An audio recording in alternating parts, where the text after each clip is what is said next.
tribe. It is your mom of three here in NYC. Back at you with another video. Hey. All right, let's get into it, guys. Oh, wait. Before I go any further, welcome. If this is your first time here on my channel, my name is Teneza. I'm the mom of three amazing kids living in the heart of NYC. And today is the first day of a new journey. We're reading the Bible. I've never read the Bible, the whole Bible. I have tried, but I am gonna do it. We're gonna do it. We're gonna do it this year. And so I was gonna name the series Reading Through the Bible in a Year, but I do not want to place any time constraints. We're gonna just take as long as it needs. The goal is to do it in about a year to 18 months, but we're just gonna enjoy the process, okay? All right, so I will link my introductory video that I posted yesterday about how we're doing it and the pace. And so initially I thought I was gonna be able to, oh, this is my office. Believe it or not, this is the quietest place I could find in the apartment, in the bathroom. So that's where we are. So this is my office while at home. So initially I thought I was going to, I showed you this in my video yesterday. I was just gonna take the notes in that day. So for example, when I do tomorrow's reading, Genesis 8 through 14, just take the notes in that day, maybe some out here. But as you can see, my notes for today, Genesis chapters 1 through 7, literally, I only got the notes from chapter 1 and 2 on this page. So it was a conundrum. I was like, oh my goodness, I was gonna use my Moleskine. What will I do now? But what do I say? If you stay ready, don't have to get ready. Went to my little bookshelf. Look what I found. Perfection. I mean, still in the plastic and everything, you guys. This is just a plain Moleskine notebook. Easy peasy, lemon squeezy, as my son BB1 says, sorry. So if you see me today going back and forth between this guy and this guy, that's just because I started my notes in this notebook and I finished them in this notebook. So the idea that I had, you guys, was just to go chapter by chapter and I took notes as I read about things I found interesting. But if there's another way that you learn, please leave it in the comments below. Alrighty, let's get into it. Let's get into it. Alrighty, guys. Again, welcome. My name is Teneza. I call all of the members of this community of my YouTube channel, my tribe. All you have to do to be a member of my tribe, smash that subscribe button below. Alrighty. Let's get into it. Oh, by the way, I'm using the new international version, the NIV version of the Bible. And I actually haven't studied a hard copy of a Bible for years, ever since I got the app on my phone.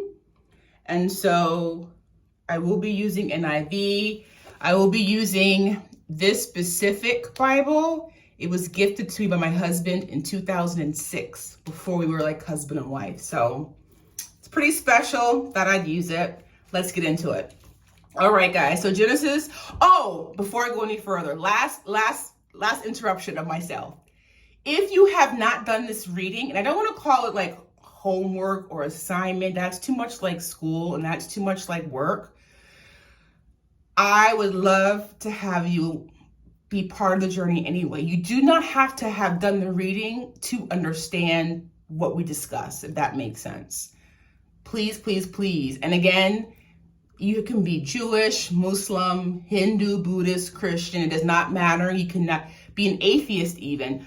I just thought it would be so interesting to actually read the Bible, the entire Bible. So I would love to have you on my journey. Please feel free to do the reading. I will post the link to the video that I uploaded yesterday. They gave the reading schedule for week 1 this week.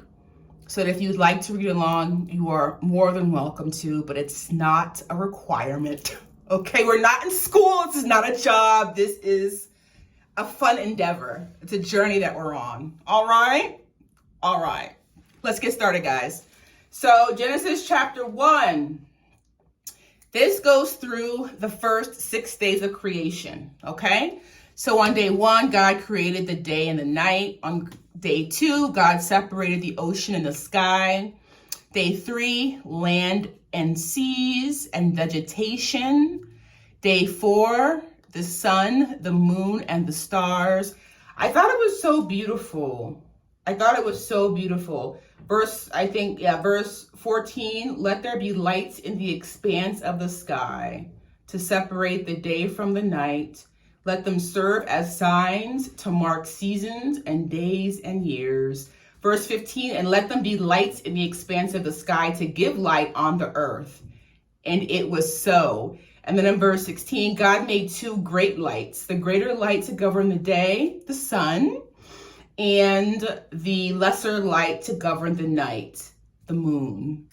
He also made the stars. So beautiful, right? It's like poetry almost. So that was Genesis chapter 1. On day 4, the sun, the moon, the stars. Day 5, the fish, animals, and birds. And then on day 6, God made man. Genesis chapter 2, it actually begins by talking about the 7th day, the Sabbath. God had finished the work, so on the 7th day, he rested from all his work. And God blessed the 7th day. He made it holy because on it, he rested from all the work of creating that he had done. And it's so funny that as I read this passage, I was reminded of Chick-fil-A.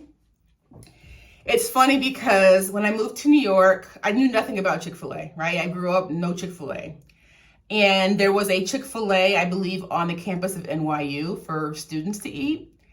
And then Chick-fil-A started popping up in my hometown in Virginia, right? In the early 2000s. And I remember thinking like, oh, I love Chick-fil-A. It's so good. It's so good. It's so good.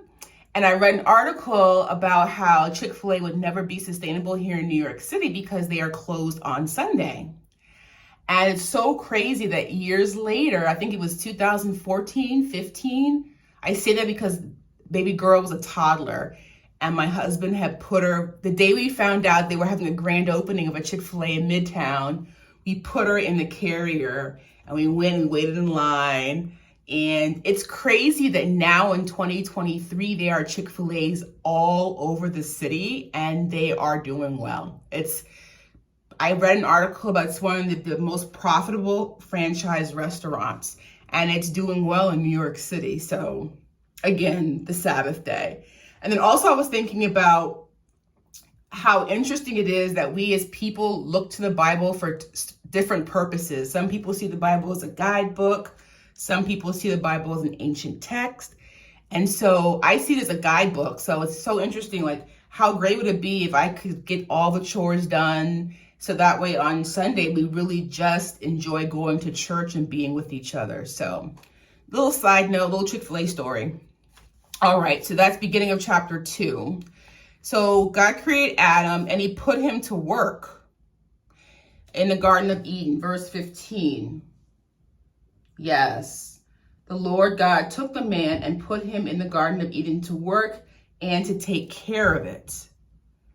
Okay, so in verse 18, it says that it was not suitable for him to be alone. Verse 19, so God brought to Adam all the animals he had created and he named every single one, quote, but there was no suitable helper found. So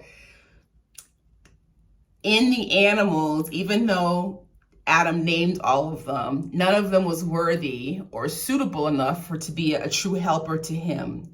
And so in verse 22, God made woman. So now we're in Genesis chapter 3. This talks about the first sin, okay? The first time man did what God said do not do. So man and woman listened to the serpent, and both of them ate the forbidden fruit because he'd given instruction.